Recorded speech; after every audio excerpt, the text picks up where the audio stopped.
Olá, meus amigos, chegamos ao quarto episódio de Zuca e Tuga, futebol brasileiro, futebol português, e vamos direto ao ponto. Ao meu lado, sempre aqui conosco no canal, meu amigo jornalista do Jornal A Bola, João Almeida Moreira. Tudo bem, João?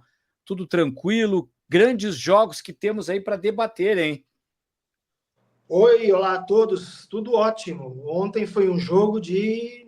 Nem deu para dormir, né? Foi tão tarde o jogo e teve o auge, foi bem no finzinho. Foi difícil pegar no sono depois daquele Palmeiras 2, Botafogo 2, que pareceu Palmeiras 3, Botafogo 2, né? Depois de anular o gol do VAR, deixou de haver pênaltis. Foi uma emoção e tanto para os torcedores dos dois times e para nós, neutrais, né? Foi um grande jogo. O que você achou do jogo, Caco? Eu vejo muito por aquilo que a gente falava, esse duelo Arthur Jorge e Abel Ferreira. E vou justificar porque que neste momento, por incrível que pareça, em tão pouco tempo, o Arthur Jorge está superando o Abel Ferreira. Não que se a gente for computar o histórico do Abel Ferreira ao longo do tempo que ele está no Brasil, ele é mais técnico que o Arthur Jorge aqui, né? O Arthur Jorge tem uma história um pouco mais antiga, o Abel Ferreira no Brasil tem esse tempo maior, mas ele chega com muita qualidade. E eu vejo assim, eu olhava a escalação aqui, João, estava olhando, e a gente olha, o Palmeiras ainda é um time muito equilibrado, com peças que perdeu. Mas se a gente for olhar o jogo de ontem, todo esse investimento também que o Botafogo tem, ele ajuda o Arthur Jorge a fazer o que está fazendo. Ao ponto de superar não somente o Abel Ferreira nesse duelo de Libertadores, mas ter vindo de uma goleada por aquele que é o melhor técnico brasileiro. Tite é o melhor técnico do Brasil, brasileiro. E Sim. o Abel Ferreira é o melhor técnico no Brasil nos últimos anos. Tem aí o Vojvoda também, que faz um ótimo trabalho numa equipe que não tem os mesmos investimentos, mas é muito bem organizado, Fortaleza. Também excelente técnico. Mas o Abel Ferreira ainda acima de todos por tudo que conquistou e por essa estabilidade que tem. Aí tu olha a escalação aqui, o Rafael Veiga, um grande jogador do meio de campo, eu não consigo comparar ele com o Savarino ainda. Para mim ele é melhor, mas o Savarino foi melhor. Por que isso? Porque o conjunto da equipe mais equilibrada, a organização do Botafogo, em termos de encaixe de marcação, intensidade, preparo físico e os investimentos que fez, mesmo com o Luiz Henrique não estando, entra o Matheus Martins machucado, o Luiz Henrique sai, a intensidade e a velocidade ainda permanece. E, de certa forma, o Palmeiras, com peças que perdeu, o Abel Ferreira ficou ainda mais pragmático, para mim ele é um pouco pragmático. Ele não é um técnico de propor tanto jogo assim. Ele é de forte marcação, muita bola aérea e escolhe uma faixa do campo que parece ser muito ensaiado isso, por isso que em longo prazo funciona muito bem. Ele insiste bastante no garoto Estevão pelo lado direito. E em um certo momento ele consegue tomar a frente do Cuiabano a ponto de ter aí mais de 20 finalizações contra 7 ou 8 do Botafogo. E a gente vê o Palmeiras melhor no jogo, mas não consegue ultrapassar a defesa da equipe do Botafogo, bem encaixado, que tem na figura do Bastos, para mim, hoje, vejam, pelo conjunto também, está melhor que o Gustavo Gomes, que foi um desastre nesse jogo. Que até então era um dos melhores também. Ele é paraguaio, mas um dos melhores zagueiros no futebol brasileiro, está mal. Nesse jogo foi muito mal. Ao ponto de ser superado aí para facilitar o gol do Igor Jesus e do próprio Savarino. Depois, o Abel demora também nas mudanças ao perceber que estava sendo superado coletivamente. Porque mesmo o melhor chega aos seus gols com muita velocidade, intensidade e variações de jogadas que o Palmeiras não tinha. E com a vantagem que tinha 2-0, a gente imaginava, nossa, vai ter outra goleada daqui a pouco aqui. Mas não. De certa forma, o Abel, mesmo tardiamente, coloca o Rony, que é um jogador incrivelmente intenso, e esse muda o jogo para o Palmeiras. Ele demora demais um pouco, ele até tira o Felipe Anderson, coloca o Lázaro, mas achei que foi tarde a troca do Maurício pelo Lázaro, que o Maurício é um jogador que veio do Internacional e trouxe um pouquinho mais de velocidade e intensidade, mas teve pouco tempo para isso. Olha, se o gol do Gustavo Gomes, que bateu no braço bem marcado, não sei se concorda, passando a bola para ti, tivesse entrado, não seria uma injustiça por aquele momento do Palmeiras e todo o jogo. Mas acredito que pelos dois confrontos, por tudo que está fazendo o Botafogo, vitória mérito do Arthur Jorge nesse momento, ninguém está jogando mais que o Botafogo nestas semanas. Não quer dizer que é o melhor time do ano. E merece sim passar pelo Palmeiras como passou. Eu concordo com você. Acho que se vocês juntar os 180 minutos, o Botafogo é um justo vencedor dessa eliminatória. E talvez, se você pensar só nestes 90 minutos, talvez o Palmeiras merecesse ter chegado nos pênaltis, porque atacou mais, fez mais jogadas de perigo. O Botafogo foi perigoso. Começou a dominar ali nos primeiros 10 minutos, por acaso. Até mandou uma bola na trave, acho que pelo Savarino, né? E depois teve ali muitos contra-ataques perigosos naquela fase em que faz os 2 gols.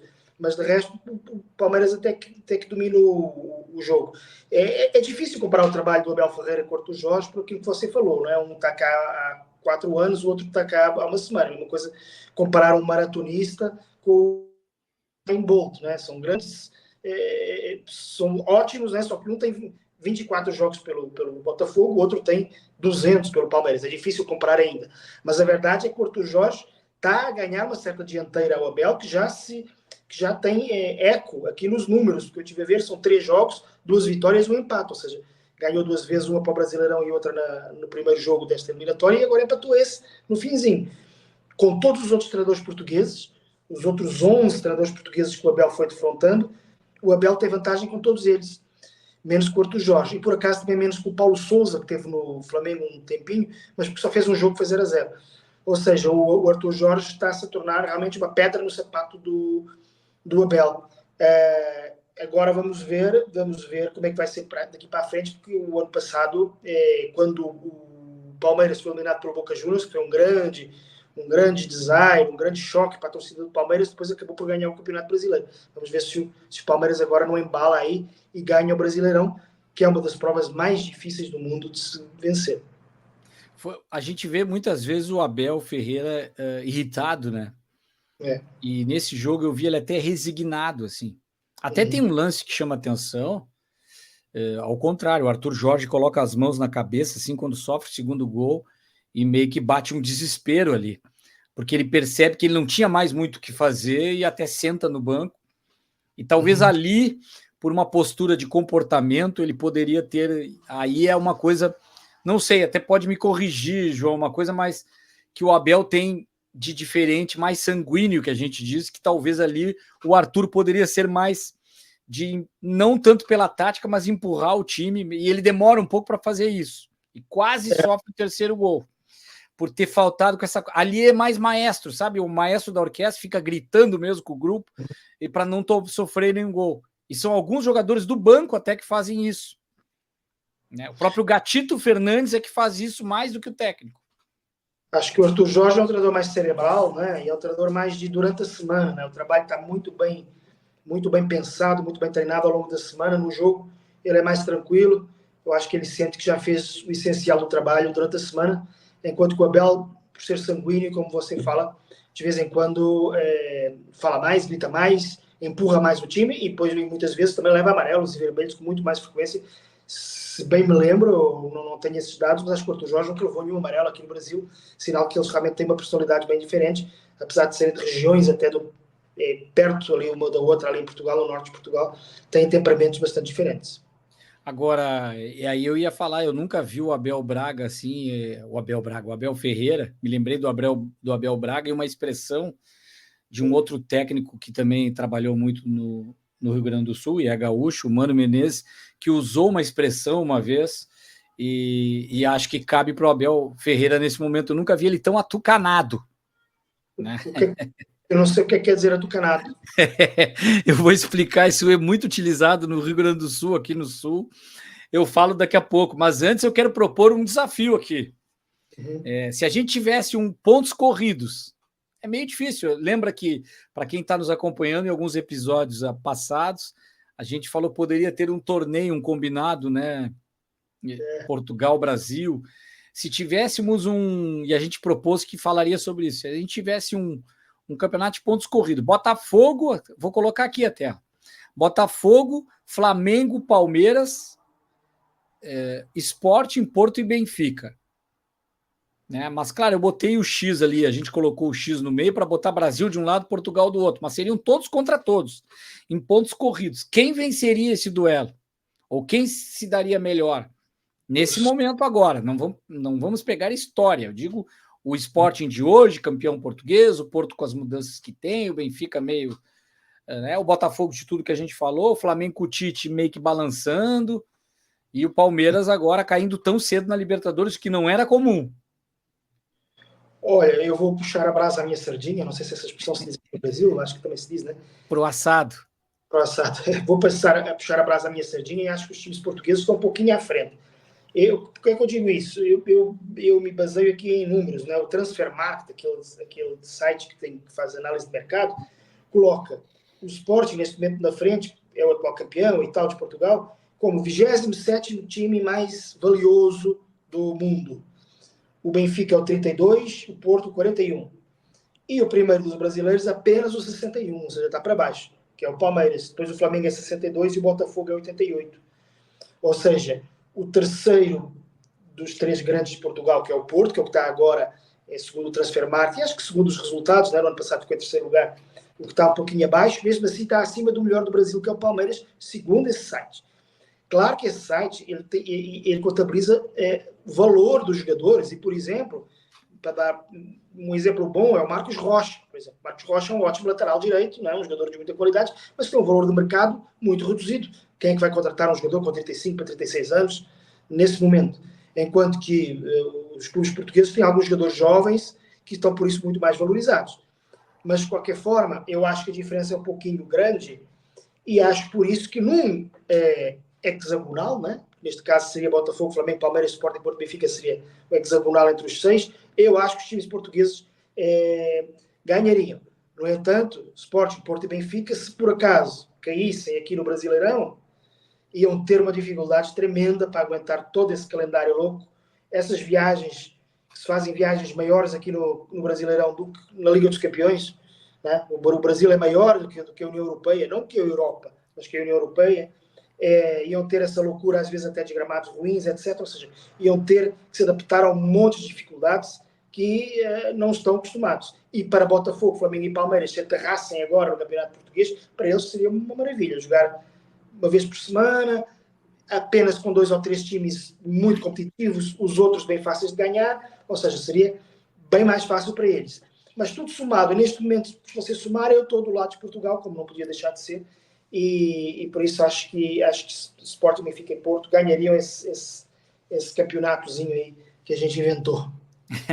Eu vou puxar a brasa para o meu assado brasileiro e acredito que o critério econômico ele é interessante, mas ele não diz o que é o duelo tático e técnico, principalmente dos jogadores, até por esse exemplo do Marcos Rocha aí.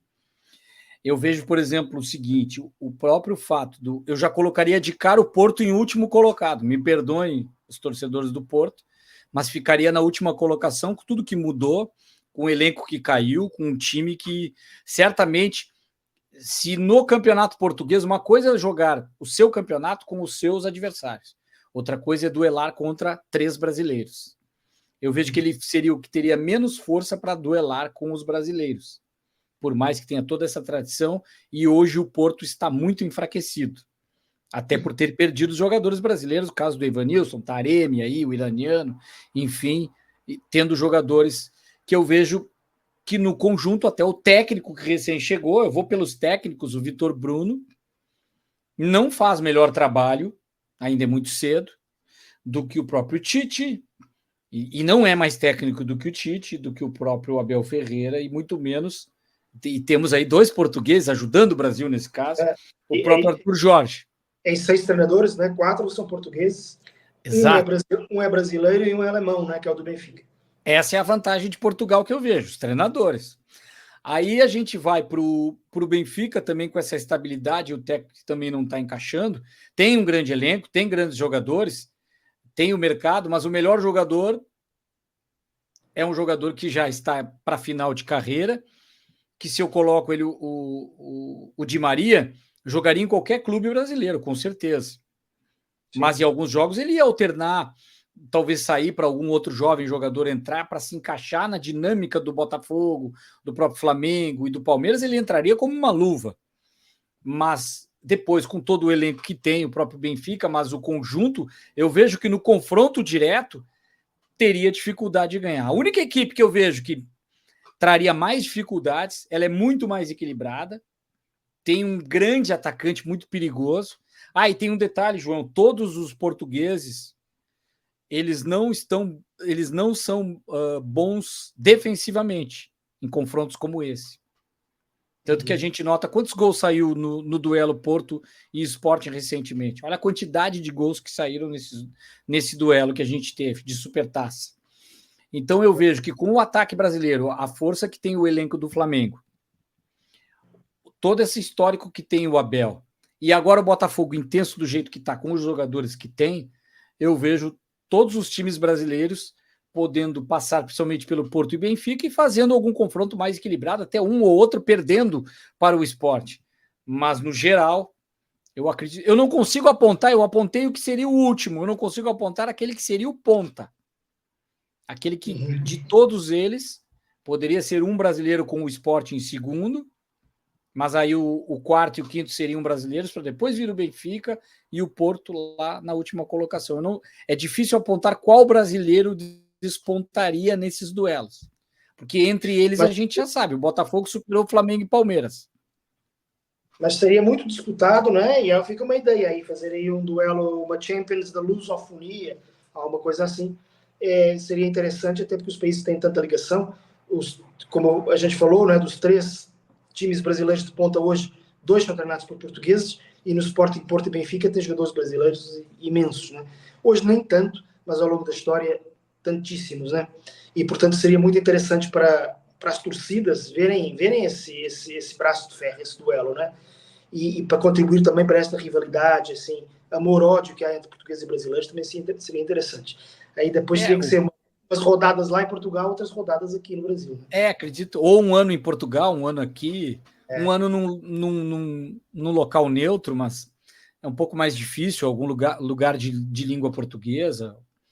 Eu não sei se seria interessante nos Estados Unidos e algum outro local assim, mas acredito que seria mais bacana o Brasil receber os portugueses aqui. Olha que coisa legal, no Maracanã, no Allianz Parque, no estádio do Botafogo, e depois nos grandes estádios europeus, os clubes brasileiros também, e no estádio os 2 de Lisboa e também no Dragão. Seria demais. Talvez uma sede única, uma cidade, e a cada ano teríamos aí pelo menos 3 sedes diferentes. O Rio de Janeiro e Lisboa abrigariam uma sede única com mais de um estádio, né? Mas, enfim, depois poderiam ter outros, o Corinthians também, agregar outros clubes, poderiam ser 8, nós colocamos 3 aqui, porque são os 3 melhores, né? Os Estados Unidos era uma boa opção porque tem muita imigração portuguesa e é o lugar onde tem mais brasileiros também hoje imigrados, então ia ser uma boa opção. E há muitos torneios desses, né, de verão lá, com um monte de clubes ingleses, etc. Nós não incluímos aqui o Fortaleza, etc., que mereceria talvez uma menção honrosa, né, porque está em segundo lugar e com menos um jogo que o Botafogo, mas realmente temos que ver ao longo do tempo, né, e o Fortaleza talvez ainda seja um pouquinho cedo para colocar nesse trio assim mais importante. Mas para você ver como o campeonato português, mesmo assim, está uns degraus abaixo, por exemplo, do espanhol, é porque o Sporting se interessou no jogador do Barcelona, o Vitor Roque, famoso pelo que jogou no Atlético Paranaense, e ele acabou por optar, em vez de jogar o primeiro classificado do Campeonato Português, acabou por optar pelo 7º classificado do Campeonato Espanhol, o Betis. Né? É uma opção dele, que se pode entender, ele quer continuar no Campeonato Espanhol, é mais fácil talvez a adaptação, para depois voltar ao Barcelona. Por outro lado, ele vai jogar num time que luta muitas vezes para não perder. Né? O Betis, embora seja um time bom, mas vai estar ali entre 5º e 8º, classificado na Liga Espanhola. Né? Já seria ótimo. Já o Sporting joga sempre para ganhar, né? No Campeonato Português, lógico, na Champions não, mas no Campeonato Português. E então seria talvez interessante para ele se acostumar, porque o Barcelona é assim, lá em Espanha. Mas ele preferiu o Betis, e até porque o Sporting parece estar interessado no jogador grego, muito interessado, tem sido sempre o plano A.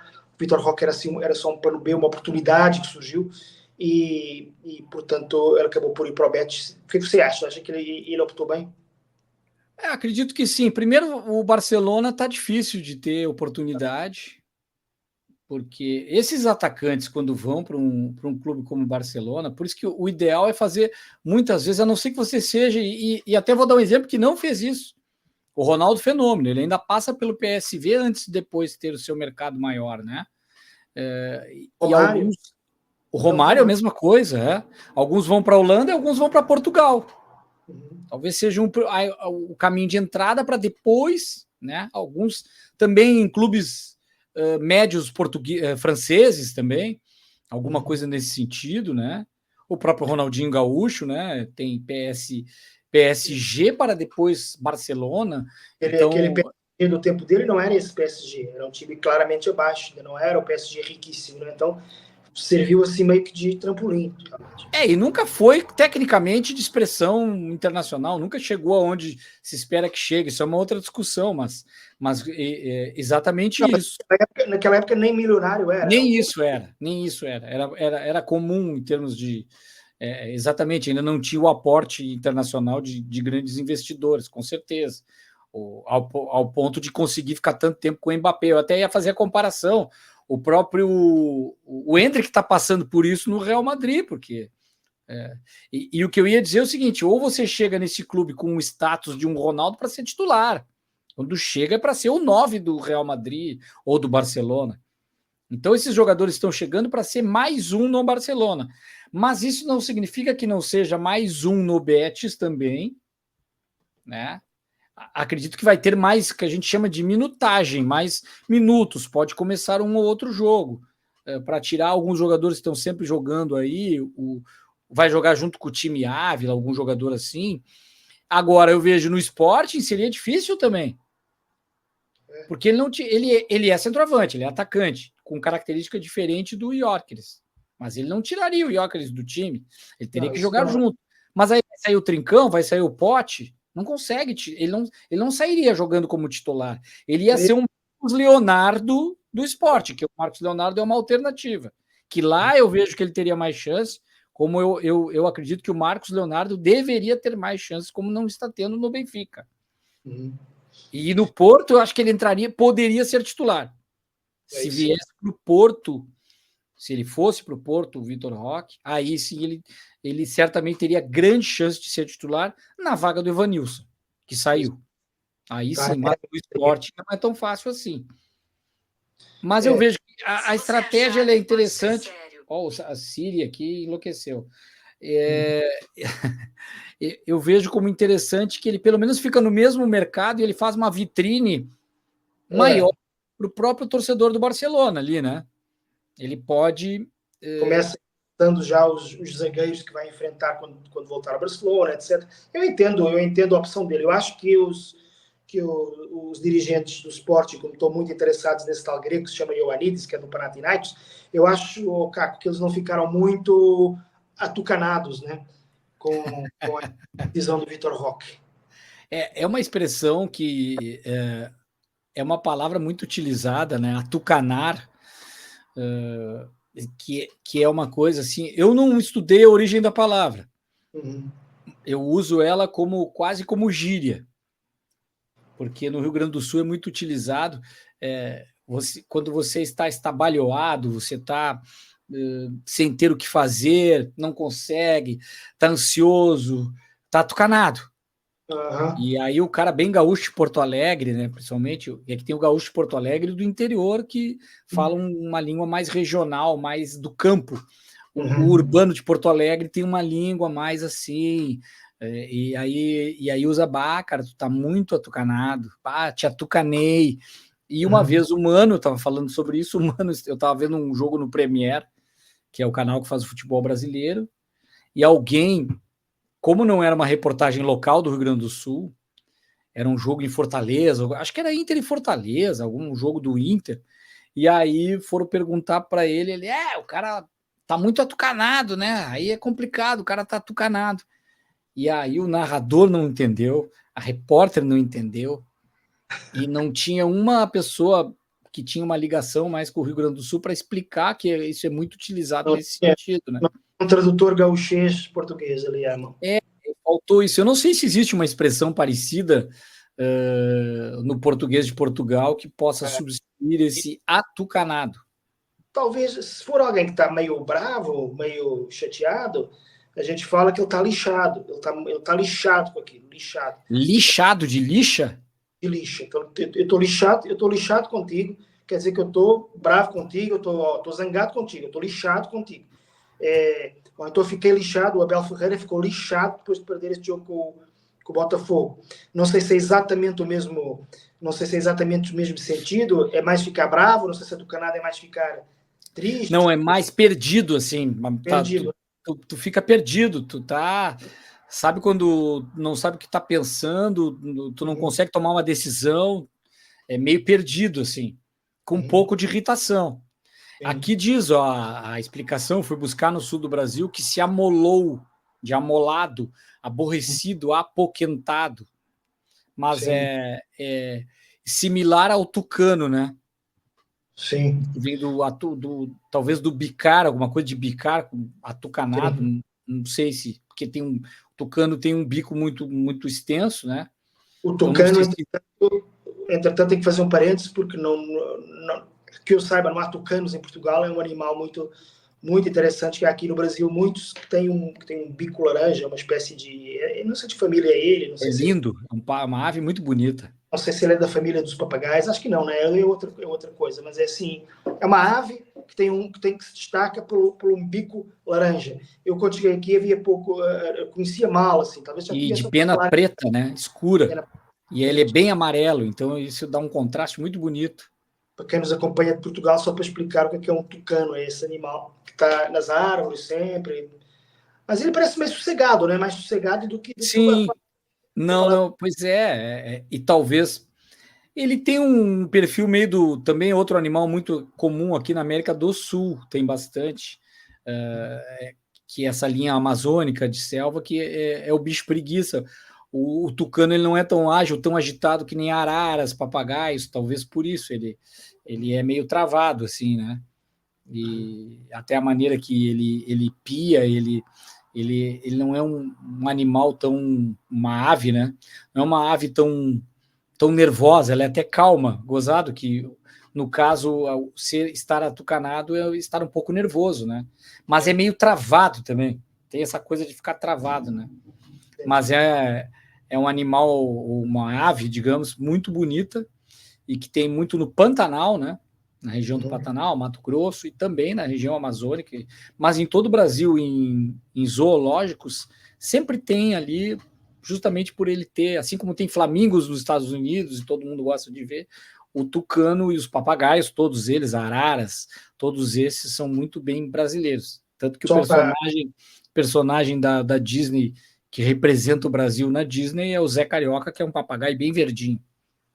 Só para acrescentar, na política é um nome muito falado, porque é o símbolo do PSDB, um partido importante do Brasil, foi o partido do Fernando Henrique Cardoso e muitos outros, José Serra, etc., que chamam eles o PSDB, muitas vezes não é chamado PSDB, que é mais difícil, chamado os tucanos, né? Exato. E entrou também na política, no futebol, aí através do Mano Menezes, é um animal que realmente é muito importante aqui no Brasil, muito simbólico no Brasil. E aí se a gente for para a política, antes de encerrar, muitas vezes dizem que o PSDB é um partido, não sei qual seria em Portugal, mas ele é meio centro-esquerda, assim, mas é meio em cima do muro, então ele fica no puleiro, que nem uma ave, que nem um tucano, né? Ele não sabe para que lado que ele vai, não deixa de estar atucanado também, às vezes, na política e não tomar decisões. Vou para lá, vou para cá, ele é uma esquerda, mas que às vezes tende para a direita, tende para o centro, vai conforme a maré, né? É meio em cima do muro. Não sei se também se usa essa expressão, né? Estou em cima do muro, eu não vou nem para... Eu não tomo uma decisão, né? Não sei quem escalar, escala o Vitor Roque ou o Lewandowski.